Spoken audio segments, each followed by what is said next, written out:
Good afternoon, everybody. My name is Dean Silvies. I'm the, well, what am I? The interim acting deputy chief for this.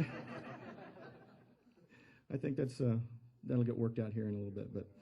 But for the fire department, and I'd just like to welcome everybody. Thank you all for coming. This is to this swearing-in ceremony. This is a very special occasion. We here in the Santa Barbara City Fire Department are extremely pleased to have Andy as our chief. We couldn't be more thrilled. I believe I can speak for everybody here in this department that we feel like you guys made the right choice, and we would like to thank you for that, and we're once again very excited to have Andy in that position. Andy has truly promoted up through the ranks, holding just about every single position in the job, and as such, he has an excellent understanding of all the ranks, all the positions, and what it takes to get the job done in all of those. I know, having worked with and for Andy, he has always modeled excellence, honesty, and integrity in every single one of his assignments, and I know he will continue to do so as our chief. I want to personally thank Andy for stepping up and taking on this crucial position during the interim, and for proving that he was ready and able to handle the position on a permanent basis. Our only regret was that he hasn't really been challenged with like a major disaster. So we're kind of hoping that, you know, he has a chance to prove himself in that, but I'm sure that's coming, so we're looking forward to that. To begin the ceremony, I would like to now introduce our Fire Department Honor Guard, who will post the colors and lead us in the Pledge of Allegiance. If you could all rise.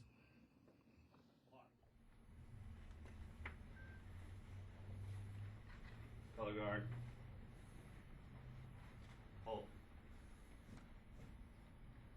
Counter. Color.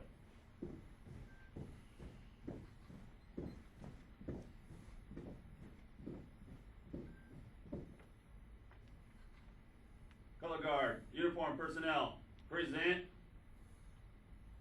Arms. I pledge allegiance to the flag of the United States of America and to the republic for which it stands, one nation, under God, indivisible, with liberty and justice for all. Order. Arms. Counter. Color.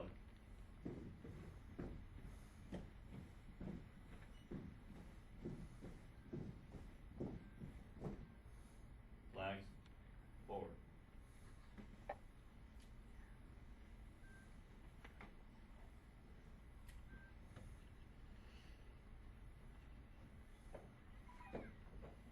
Opposed.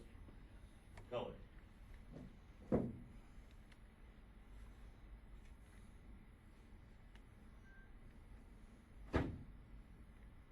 Present. Arms.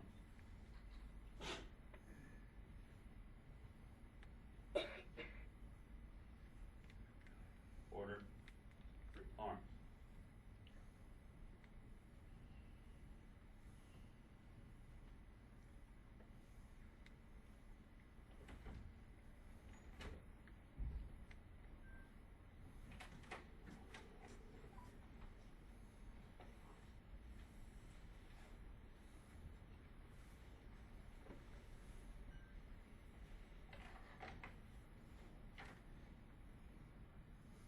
Color guard. Parade. Rest. Please take your seats.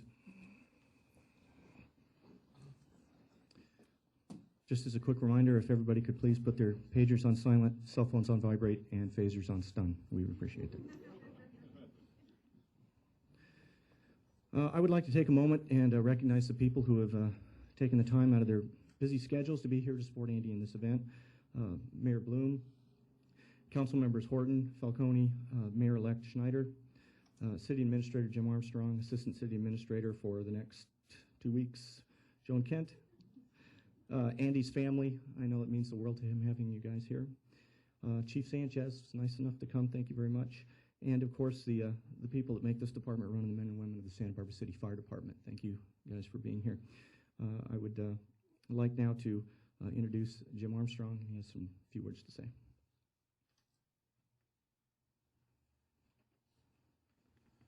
Everybody's so solemn. This is a happy occasion. Let's have some fun. And I don't think I've ever seen Kathy so serious. And I worry about her behind me serious with an axe. Be careful, okay? One of the most difficult decisions that a person in my role as city administrator has is to appointing a department head. And it's especially difficult when it's one of the public safety department heads because they play such an important role in our community and, of course, when there's a time of emergency. The fire chief job he's responsible for a 24-hour day, 365-day a year department. And people think of it just in terms of putting out fires, but it's a lot more than that. It's emergency medical services, thousands of emergency medical calls a year, fire prevention activities, reviewing any significant building in this city when it's built and developments to make sure that they're constructed safely. And of course, structure and wildland fires. It's also a complex business. It's got a large budget, $21 million, and 113 employees who, many of which have a variety of opinions on how things should be run in the department. And I can tell you they're not bashful about expressing those opinions when they're asked. As a part of the process, Joan Kent and I, our assistant city administrator, we went out and we talked with groups of employees, we talked with members of the community, we talked to the Fire and Police Commission, and we asked them first, what are the strengths of this department, where are areas we can improve, and what attributes would they like to see in a new chief. And it was an interesting process, and we learned a lot. And we did that even before we started the process.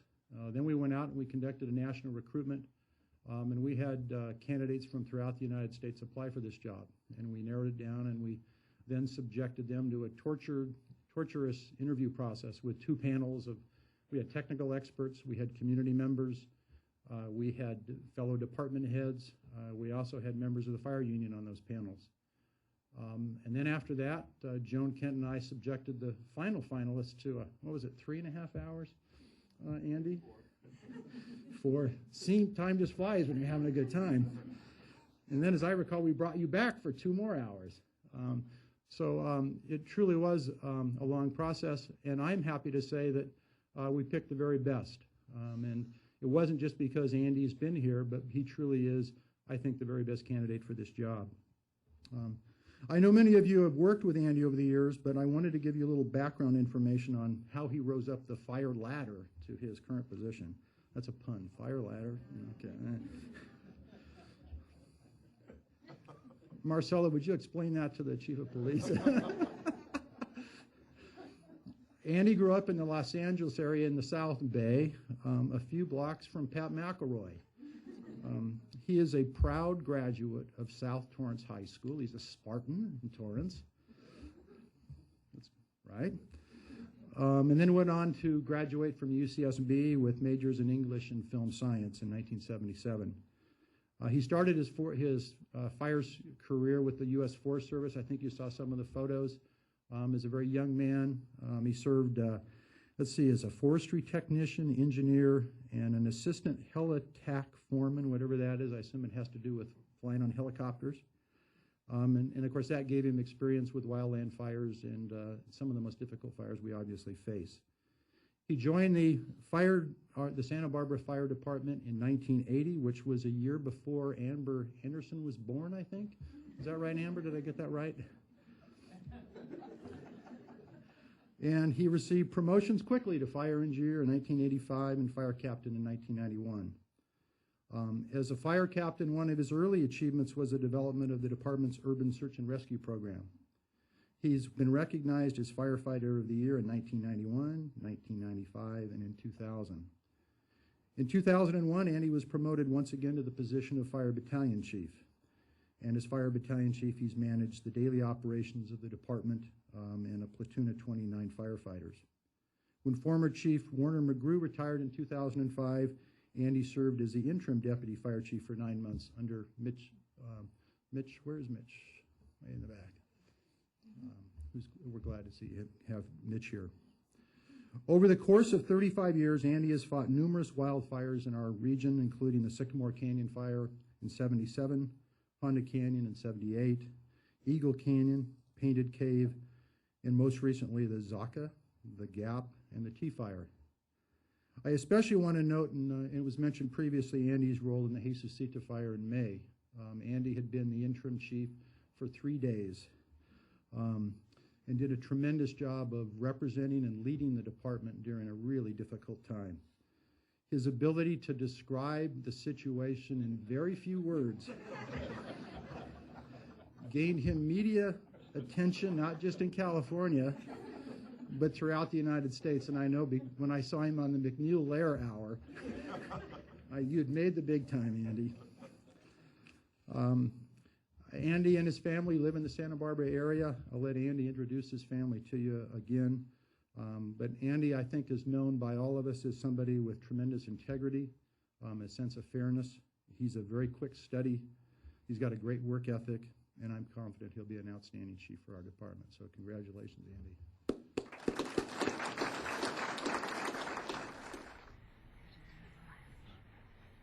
Let's see how I'm going to do this. Raise your right hand. There. Your left hand. There we go. I've seen this on television. This is good. I, Andrew DiMizio, do solemnly swear that I will support and defend the Constitution of the United States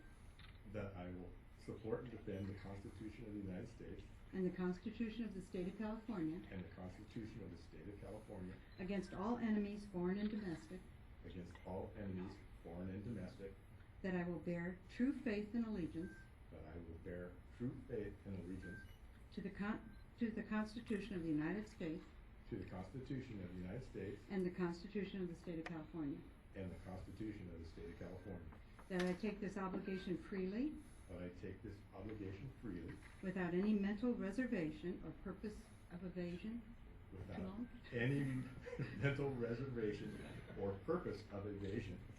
and that I will well and faithfully discharge the duties upon which I am about to enter. Congratulations. That's very wonderful.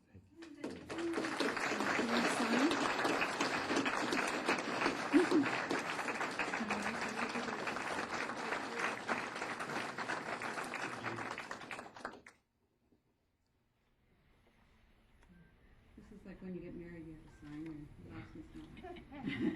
This is a certificate of appointment because, Andy, you haven't been the fire chief ever before in any other jurisdiction. So this is your first time. That's how you got to get sworn in. But also, this is a certificate of appointment to say that you were appointed fire chief and sworn in on this date. So congratulations, and I hope you enjoy having that in your office for a long time. Thank you very much.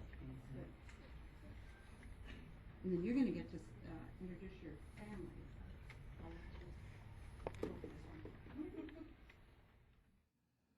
I think Andy signed up for a year of Reader's Digest. He didn't know that when he was doing that, unfortunately. Thank you, Mayor Bloom. Now we get to a very special ceremony, the pinning of the badge. I think any of us in here that have worn a badge will remember that first time, whether it be a new firefighter or, in this case, a new fire chief. This has always held a great amount of significance for anybody that's gone through it. But especially here in the Santa Barbara Fire Department, we've kind of had a little tradition that we've always felt it important to allow the person getting the badge to select who pins the badge on. Instead of some old chief or somebody you don't even know, let's pick somebody that means something inappropriately. Andy has selected his wife, Terry, to do the honors. So, Andy and Terry.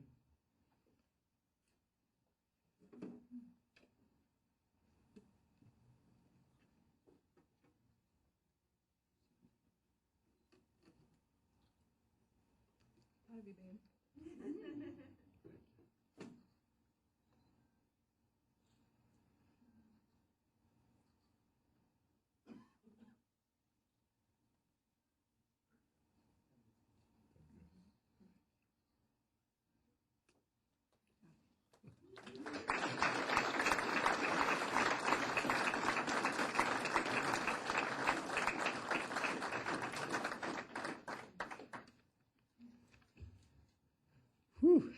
That was an oath. Well, good afternoon, everyone. I'm extremely honored to be appointed as the next fire chief for the city of Santa Barbara. You know, although I'm very proud of being recognized here today, I really see this ceremony as being much more of a celebration of the values of service, leadership, and cooperation for public safety in our community. And I want to thank you all for being here in support of that. I am ready and committed to serve and lead as the chief of your fire department. Our mission, which I believe always bears repeating, is to protect life, property, and the environment of our community. I promise to be accountable, to be involved, and to always make people my #1 priority. I will invest my heart and represent the values of duty, respect, and integrity, and in turn expect the members of my department to reflect these values back. Now, our community, our department, has been faced with many challenges in the last year. The T fire, 1 year ago tomorrow. The Hezecita fire was about 6 months ago. We're going through some incredibly tough times as a nation, worldwide. And we're seeing a generation of retirements. Joan, Connie, Mitch, that we're really stretched to replace that kind of talent that's leaving our organization. So yes, we've all been tested in so many ways, and yet we should all be very, very proud of what we've accomplished in these tough times. With all the challenges we've had, never before have there been so many opportunities for creative solutions and positive change. And so standing here in front of you, I offer myself as a firsthand example of this kind of opportunity. I'm looking forward to, and I'm very excited by, more opportunities that will come our way in the future, and especially in accomplishing so much more by working closely together. And I have to hold a little bit more of your time, but I have so many people to thank, and first of all, for supporting me, and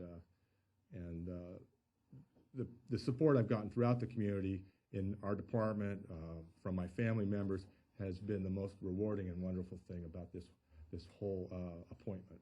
And I want to acknowledge, first off, Madam Mayor and members of the council, thank you so much. I don't know if I was more excited the first time I met you, briefing you on there's a small hill on our fire up on our hillside, or when you announced that you're confirming the appointment.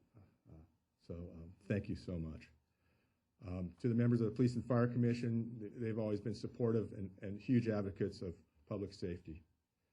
City Administrator Jim Armstrong, Assistant City Administrator Joan Kent, and I must mention retired Fire Chief Ron Prince. Thank you for looking at a creative solution, talking to fire staff, and recommending my interim appointment along with all the interim managers. It was an incredible win-win, and it raised the confidence of not only myself, but throughout our whole organization.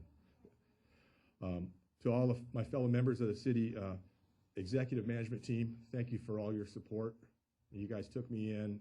You've been giving me great hints and sharing how to get things done, and I really appreciate that. That means so much to me.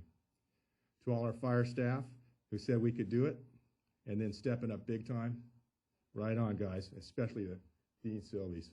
It's been a wonderful guy to work with, Dean. Thank you. And to all the incredible men and women of Santa Barbara City Fire Department and the U.S. Forest Service, past and present, who taught me throughout my career the meaning of service and leadership. I want to acknowledge the role of my parents. My father's here today, Vince DiMizio, and my mother, God bless her, but I know she's looking down and very proud. Dad, you always encouraged me, even though I was a crummy second baseman in Little League.